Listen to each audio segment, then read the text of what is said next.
안녕하십니까. 존경하는 의장님, 선배, 동료의원 여러분, 변동, 개정동, 내동, 가장동, 지역구 의원 신지미입니다. 인간의 삶은 그 자체로 존엄하며 그 존엄은 삶의 마지막까지 온전히 보장받아야 합니다. 그러나 우리 사회에서는 회복이 불가능한 질병을 앓거나 극심한 고통 속에 놓인 말기 환자조차 스스로의 삶의 마지막을 선택할 권리를 갖지 못하고 있습니다.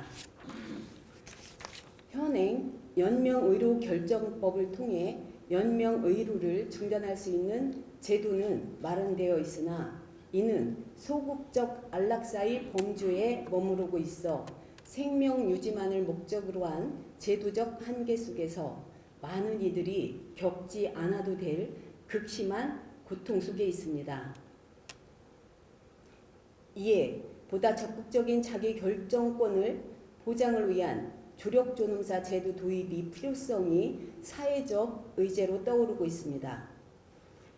조력존엄사는 의사의 도움을 받아 환자가 스스로 치명적인 약물을 복용해 생을 마감하는 방식으로 네덜란드, 벨기에, 캐나다, 룩셈부르크, 호주 등의 여러 국가와 미국의 일부 주에서 이를 법적으로 허용하고 있습니다. 2024년 1월 헌법재판소가 조력존엄사 관련 헌법소원 사건을 본안 심리 상태 대상으로 채택하면서 우리나라도 죽음의 자기 결정권에 대한 본격적인 사회적 논의의 단초를 열었습니다. 이는 우리 사회가 존엄한 죽음이라는 중대한 가치에 더 이상 침묵할 수 없음을 보여주는 상징적 이정표입니다. 국민 여론 또한 이를 뒷받침하고 있습니다. 한국보건사회연구원이 최근 발표한 자료에 따르면 성인 10명 중 8명이 조력존엄사 합법화에 찬성하고 있으며 특히 60세 이상의 고령층의 찬성률은 86%에 이릅니다. 또한 270만 명 이상이 사전 연명의료의향서를 작성하는 등 생의 마지막을 품위 있게 마무리하고자 하는 국민적 바람을 여실히 보여주고 있습니다. 그럼에도 불구하고 국회 관련 입법 논의는 여전히 더딥니다. 2022년 발의된 관련 법안은 21대 국회 임기 만료로 자동 폐기되었고 이후 재발의된 법안 역시 실질적인 논의를 이어가지 못하고 있습니다. 물론 조력존엄사라는 제도에 대한 우려와 반대 여론도 존재합니다. 특히 의료계는 생명 경시 풍조를 조장하고 의사의 윤리적 책무와 충돌할 수 있다는 점을 이유로 반대 입장을 표명하고 있습니다.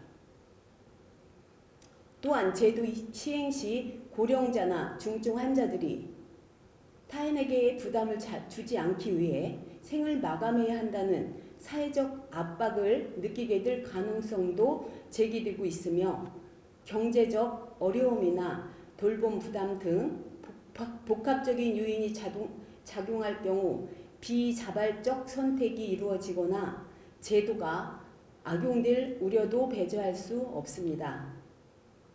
이러한 우려는 결코 간과해서는 안 될 중요한 쟁점입니다. 그러나 이는 제도적 보완과 충분한 사회적 합의를 통해 개선해 나아가야 할 과제이지 논의 자체를 회피할 이유는 될 수 없습니다. 우리는 태어날 때 제도의 보호 아래 삶을 시작합니다.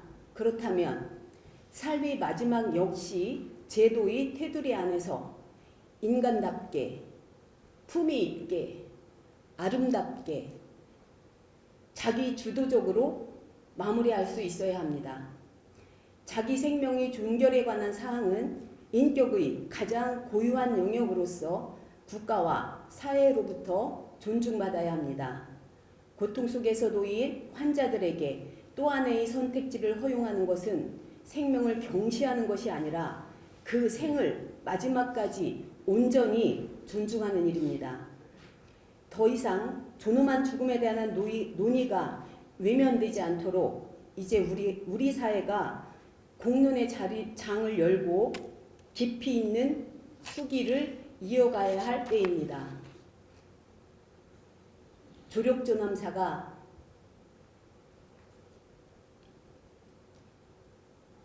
조력존엄사에 대한 사회적 논의가 더욱 활발히 이루어지고 성습관 제도 논의로 이어질 수 있도록 함께 고민하고 목소리를 더해가기를 희망하며 이상으로 자유발언을 마치겠습니다.